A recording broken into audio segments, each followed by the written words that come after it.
Right then guys, so if you're not already aware, we've organised today a motivational speaking day. It's about, we're going to tell us, there's going to be a few stories about people's past coming through addiction, recovery. There's some varied topics. Let's just leave it at that basically. So yeah, I'm going to start with my story basically. I'm from Rotherham originally. Oh, my name's Jimmy, by the way. Just there's only this guy that doesn't know my name. What is your name, mate?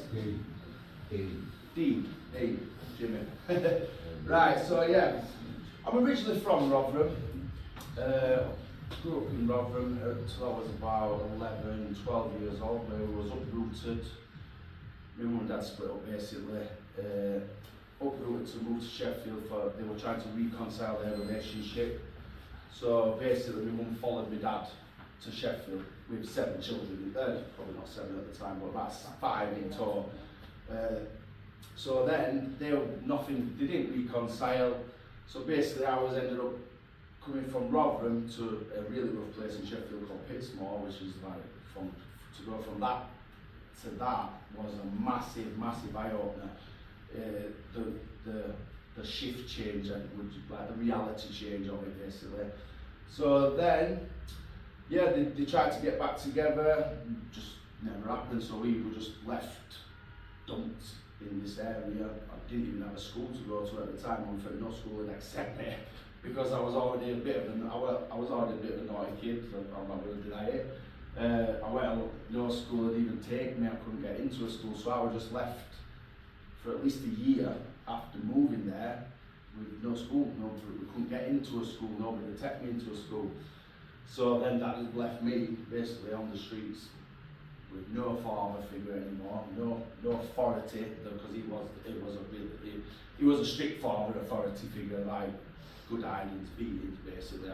So I went from the really strict fatherhood, not getting slapped and beat for basically anything, to freedom. I was like, no dad, we don't live together anymore, so like, oh, free for all. My mum better, she had my best intentions all the time, but I still just did. As far as I'm concerned, I'm man of the house now. I'm 12-year-old, 13-year-old, thinking that I was the man. So then I just ended up wandering streets nearly every day. Instead of going to school, I weren't in the school yet. So still wandering streets every day.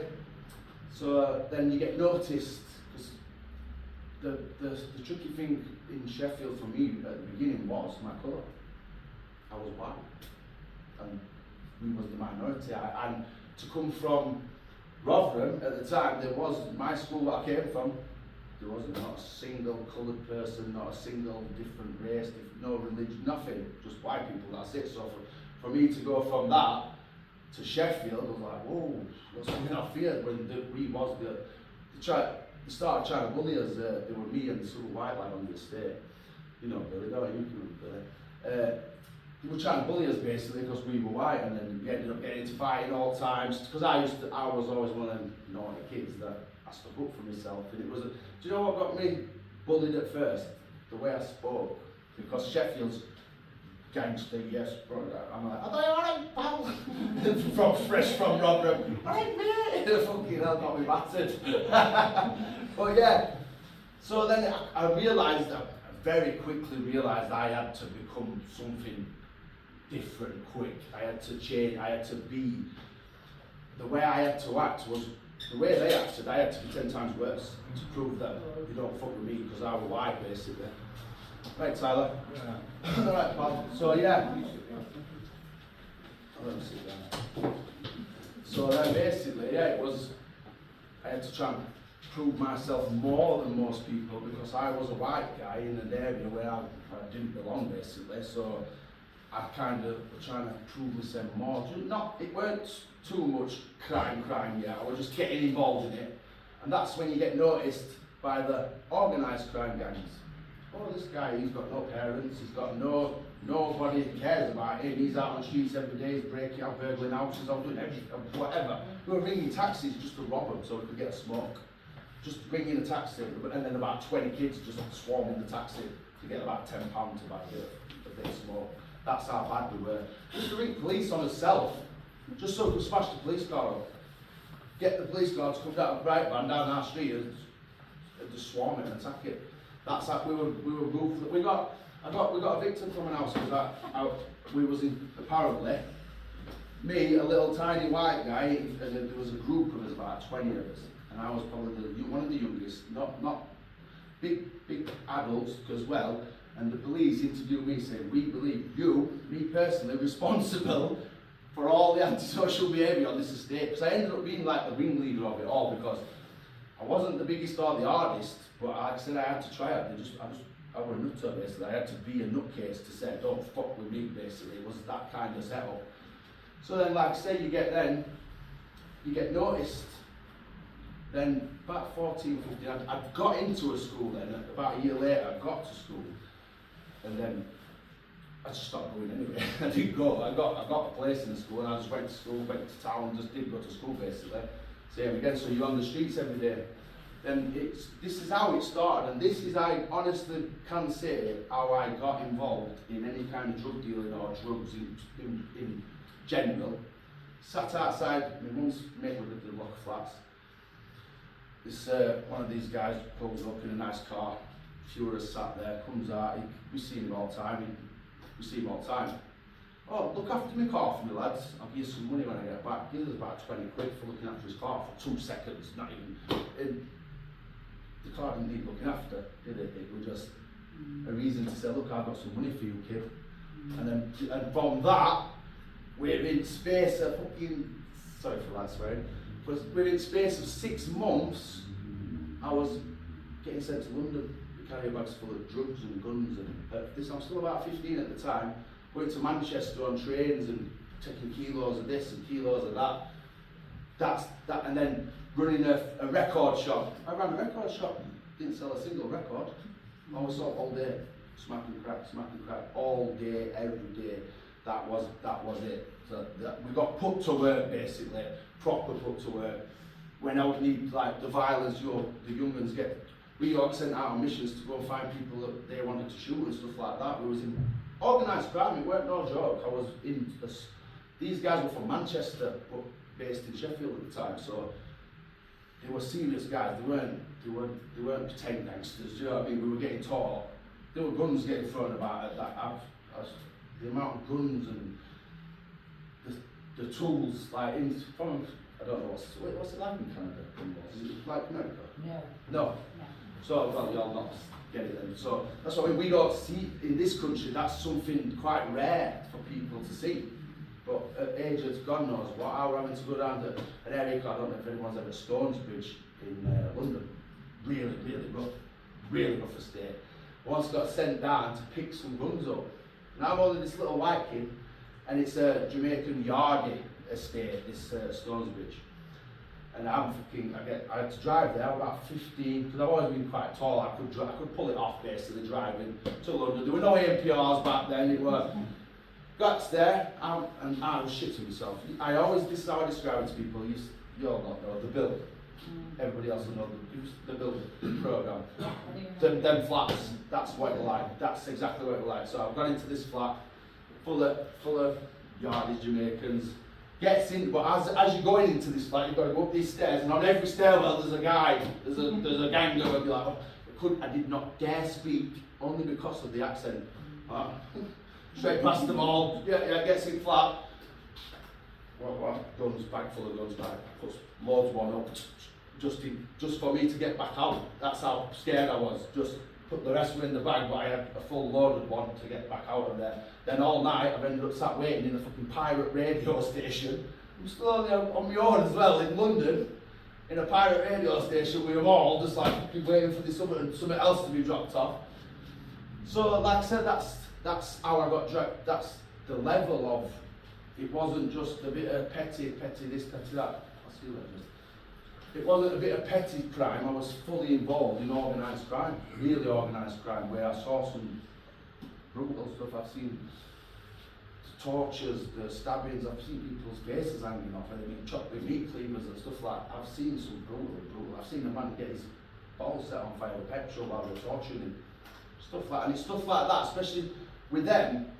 They do that in front of the young one to make you fucking scared of them. That's why it's a thing to say, look, this is what happens to you if you don't play ball. And do you imagine the kid at that age thinking, fucking hell, I watched one of them snap my mate's hand, you know, the police cautious, just because he lost a bit of money, just fucking battered him and snapped his wrist. Just they do it to say we're the boss, basically. So then, further down the line, it ended up going to I started getting done for the crimes of going out, the violence, because then I started to become a very violent man, very boy at the time. But same way, I could stab someone without even thinking twice. I've been to prison for it, so not something I'm proud of now, but I have. It became my way of life. I wouldn't leave the house without a tool, a screwdriver, anything, just something. Or a pit bull, you buy a big dog, I used to stand on street corners with 2 samurai swords, 2 pit bulls, in a dead-end jail, ready to run off in case police come, selling drugs. That was the life. It was, like I said, I don't know if any know Pitsmore, some of you will probably know Pitsmore. Back then it was Wild West. Every day you'd see some, we were once stood there, some black guy come running past, holding his back, bullet hole in him, chucks a gun at us. Literally, we're all still just like, hey, grab this, then fucking helicopters, coppers shot him, he'd had to shoot out with coppers, come try to give him his gun, stick everywhere, like, what fucking don't to do with us? But it sounds mad, I say it now, you're like, oh, everyday life. Yeah, that was my everyday life for a long, long time. Then, we ended up, I got the first prison sentence, I think, when I was about 17, that was for street robbery, just because, like I said, we were thinking of fuck, and it was for nothing. Took a watch off sort of student outside Sheffield University, just because you're in that, everything in your mind is like, you think you're gangster, you start to believe you want to be a gangster now, I want to be a gangster, and that's what I did. I wanted to be a gangster. There is no, I can't decide to study a sin, I did, because that's, you believe that in your head, like, yeah, I want to be like him, no one fucks me in, I'm going to be that guy. Then, went that, and then we moved back, then we came back to Rotherham, about 18, 19, we came back to Rotherham. I was still fully involved with the people from Sheffield. We just moved back to Rotherham basically. And then I ended up, it become worse for me over here then, because I'd been, in my eyes, I'd been taught that life in Sheffield, city life, ruthless fucking gangster life. Come back to Rotherham, these ain't got a clue. So I'm fucking hell, this is free pickings for me. I took over. I started selling drugs, I took over Rotherham basically. No one could sell on my patch, no one could think I did it that harsh and ruthlessly. I was that, because then I'd become what they set me off as. I started trying to recruit people out, saying, you want to come and work for me, and you want to. There's a guy I seen at Recovery Ball the other week, used to work for me. He's a service user now, and you're like, fucking hell. It's that scale of like shock when I saw him, that he used to sell drugs for me, I used to prey on him to sell drugs for me, do you know what I mean? Right. And then comes the prison, which not many people talk about. You all see these gangsters driving the nice cars and living in the big houses and all the money, but you don't realise that most of them's probably already done a sentence, or they're going to be doing a sentence, or the attempted robberies that'll come from it, people trying to take the stuff because they're selling drugs and they're earning all this money. It's the way it attracts, if you know what I mean. So then, we'll get back to the prison. But yeah, then I started doing sentences. My first proper sentence, I stabbed somebody. Went out, drunk as a skunk. And because I was already in that life, I had a 12-inch hunting knife on me. And when you're in that frame of mind and you're that fucking drunk, I woke up the next morning, did not have a fucking clue that I'd done it. I woke up on my sofa the next morning, still had the knife underneath the sofa, covered in blood. So I didn't even know. I felt I'd got home. I had injuries myself as well from this big fucking riot what's gone off. Massive bleeding head injuries. Next thing I know, not a single, my memory of it was waking up, police, you're under arrest for attempted murder. I'm like, what? You know what I mean? I did not have a clue. I still can't remember doing it to this day. But I ended up doing it because, like I said, I had the knife. The knife was part of my lifestyle. Not, do you get what I mean? It was there. The knife came with me anyway because of the life. And at the time, we were actually warring with somebody, you know, like a drug feud. So tools were always that we had to carry them. So, and then you go out and get pissed up, and it was just a bonfire night, random family bonfire night at a pub. All kicked off, and ended up stabbing somebody. Well, but that's like I said, that's one of the. It did. I'm not saying that went a turning point that changed my life, but it made me stop carrying tools. Put it that way. It made me start. It didn't stop the violence. Don't get me wrong, but it made me start having to use these instead. I got good at using them instead because I just on the risk of it basically. I couldn't risk getting done for it, but not because I think it weren't at the time. I got net fuck that. I'm not doing it at cost. At the goodness of my heart, it was more the risk of doing it to somebody, not that I cared, if you know what I mean. I didn't care. So, well, like I said, it's when I don't know if you've heard IPP sentences, I was that close to getting one, which I'd probably still be in prison now. If I get done for anything else like that again, it's getting over for me, only got drugs as well. So, and then like I say, you go through the prison system, which only makes you an harder, tougher person. You go into that prison system now, it's not a place I recommend for anybody. It absolutely ruins people. Even because a lot of people get caught in circumstances they end up in prison that aren't from that life. And I've seen it yourself, like you can see it like, whoa, this, because it's not the real world. Prison is, I always say that's why I started quite young, because I never grew up. Your life stops. Every time you go to that prison, you stop.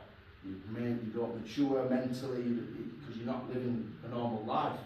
Like I say, you get to see the violence and the destruction, the drugs, the hot waterings, the slashings, there's overdoses. I've seen deaths in prison. I've seen a few deaths in prison. I've seen a lot of prisons where you see the real brutality of people and desperate people as well. That is harsh.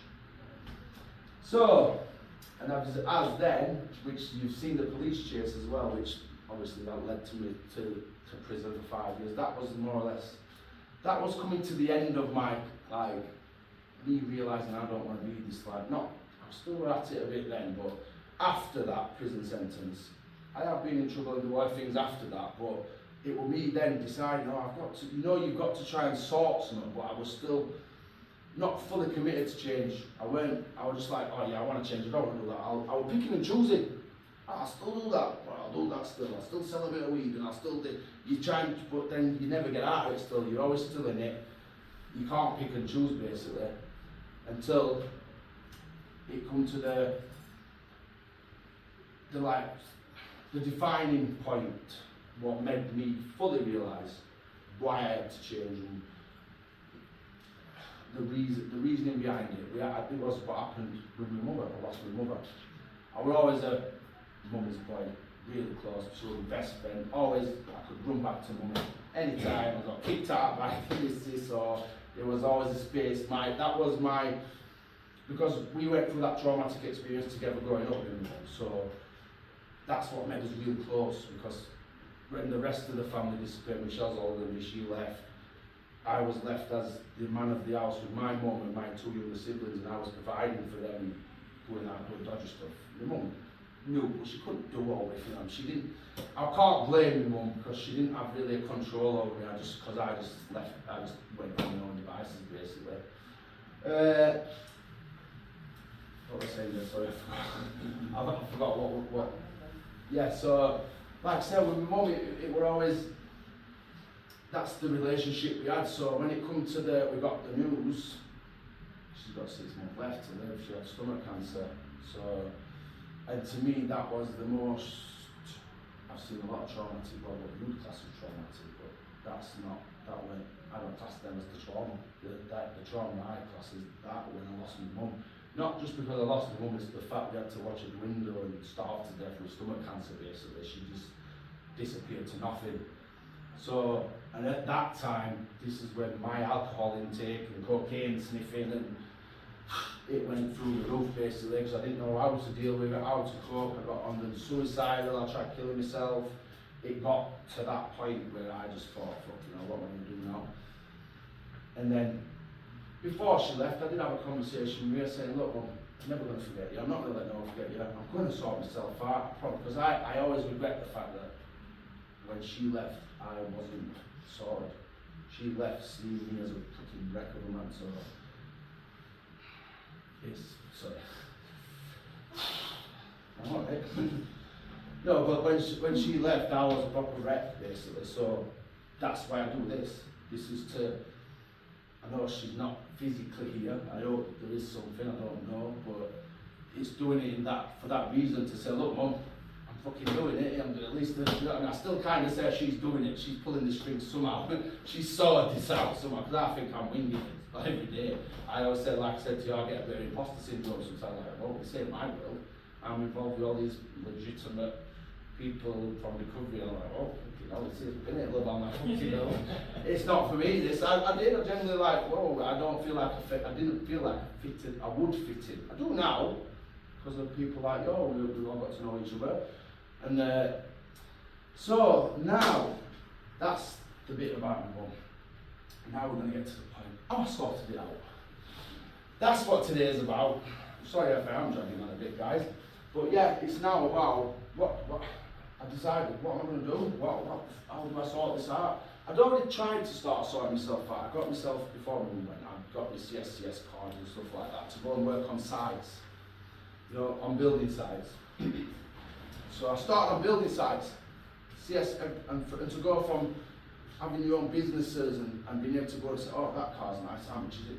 10 grand, 15 grand, to go from that to a labourer's wage of £10 an hour is a massive thing to then to be able to just, to be happy with that and to do it. And I did it, I stuck at it, I got on sites, I was cleaning toilets, I was cleaning shitty toilets at the bottom. But I, like a lot of people, not many people can move through a system like I did, because I was so determined on site. I got from CSCS card labourer to a site manager within 2 years. By me determined to do it though, it wasn't, it was me forcing that, not, I was a labourer, I got offered a job as a ground worker. Never done a day's ground work in my life. Told him I fucking did though. Turned up. Winging it. Turned up from £10 an hour to £17 an hour. Yeah, I'm a ground worker, mate. He says, can you drive that machine? Yeah. As soon as he's fucking said, go down, I've got to run down, get out of that machine quick. He said, what? I've got to learn how to fucking drive it, mate. And that's how I got, and then got up to the ground worker. Then I got a free, which I found, I can't remember how I found it, supervisor card, gold card supervisor with an MVQ level 3 in it as well. Then I progressed it myself, paid for and then I started just paying for the extras to get me up to site manager. Learned a trade in fire protection, really good trade, really good money, which is what I was doing up until last year when we decided I wanted to do this, didn't I, love? And then that was this idea of this place, so it was only last May or something, wasn't it? May. We had the idea of this place, and I started personal training from over the road in my friend's gym. And then it's just snowballed, and I was like, no, we tried renting a space. This is where it goes on. This is where it goes back to who you are in your past, which I have struggled with a lot of because of who I am, and people know who I am. Gets to us to rent this place off this guy. Yeah, you can have this space. We can do this together. Sound took all cleaners up, cleaned it out. Started planning to do all this thing. Oh, sorry, mate, I just found out who you are. No, you can't have you, mate. You're a monster. It broke you, that, didn't it? No, it did. Well, it did, but it made me then say, alright then, fuck you. I'll do it myself then, mate. And then I've ended up, this is how I got to this point. The motivation to get to this point, like I said, to prove to my mum, to prove to everybody, to prove to help people, to do what I'm doing now, is you've got to have that motivation to get to that point. You've got to have that motivation to get to that point, and that's what I did basically. I've bettered myself, I've educated myself, I've paid for, same as this now, I'm a personal trainer, level 3 personal trainer, which I paid for myself to enable me to do this properly and professionally. And obviously then there's all the other side of this, what we do with the community side of it, with the events and the helping people, and it's just, and I know this is only the beginning. I'm excited now for what is to come for this place, because of the things I've got going on in here, the plans and the projects. And I know I can't do them all, I know that, but I'm allowed to plan it. Cara don't like it when I'm every night, here we go. Because I'm one of them, I have to vent it to remember it. I have to say it as a plan, and then she's like, I can't just tell it somebody else. Write it down, but you have to voice it, so fries my brain, don't you, love? But yeah, I'm not going to carry on for much longer. I think I have covered it. Like I said, this is about the motivation. I had to, nobody was going to save me. I had to save myself, and I knew that, and I had things to prove to people. Sometimes you have got to realise that no one is going to save you. You can have help along the way, which is a major part why I'm here now. There is help, there is people out there. Like I said, I got involved with art. I didn't think I was a part of that. I would fucking help. But look at what's happening. Us all getting involved together. Look at what is happening now. We're all, it's working anyway. Something's happening. All you flying without fucking wings as usual. But just before you wrap up, go on, darling. just in a whole, how many years have you actually spent in prison? That's about 8. Added up. Those, well, not those. A couple of big ones. All together, because obviously you only do half. So you get about 5, there's 2.5, about 3.5. So then there's all these little one-off people. That's what my life was. It was just fucking in and out of prison. It was prison, home, prison, home. Or you come out one day, is today my day? Am I getting sucked off a street today? Because you don't, people like me, once you've got that past, you don't get bail. It's if I get arrested today, I'm not getting let back out. It's straight to prison on remand until I get sentenced. And that's what my life was. But like I was saying to you earlier, Rich, about the car chase, you just don't fear it. Or the video you seen where I was actually saying to the copper, I'm not worried about getting locked up for this. What is it? A few months? You don't care. You just think, fuck prison. Especially when, for someone like me, there is no consequence in prison. Prison's easy for me. There's a lot of when you've got the name and the reputation, you go to prison, I get looked after. You know, it's hard for people who've got nothing and nobody. It's a rough world, prison like that. But now I've got that reputation. It's an easy life for me. But that doesn't mean it's still not dangerous for me. You're not invincible. There's always gangs in prison. And no matter how much you can look after yourself, it's still dangerous. You know what I mean? But anyway, let's not go back to prison. We'll keep up. But yeah, I'm going to wrap it up, guys, because I want Lee's going to talk next. Right? He's got a good story to tell, hasn't he, Lee? So, go on. Oh, sorry. Yeah. Any questions? So you know you've been at the I don't know how to ask it. So like obviously you said you were motivated, right? Some days you haven't got no motivation. So no. is it like more? Do you need dedication? No. Yeah. Well, yeah. I can answer that. That's a good question. It's not. It's an overall motivation now. Yeah. Some days I can't be asked. Not very often these days, but it's not. It doesn't kill that motivation. Yeah. You've lost your day motivation. My motivation for what I'm doing now. A bad day can't stop that for me now. I'm way up here for that. Do you know what I mean? A bad day will not. Oh fuck that. We're quitting. Do you know what I mean? Do you think it's also because you've got belief in the future now? Yeah. Definitely. No. And the more I do things like this, helping people like that youth session, because my initial plan for this was based with the mental health and youth, because I told you I got groomed into crime. I want to get them young, because if you can't nip it in the bud young, I'm not saying it's impossible, but after 18, 19, 20, you're struggling to get that kid back to where you wanted to start it. Do you know what I mean? You've got to nip them in bud now and listen to. You've got to hear stories like mine, and not stories like ours. Sorry, not just mine. But yeah.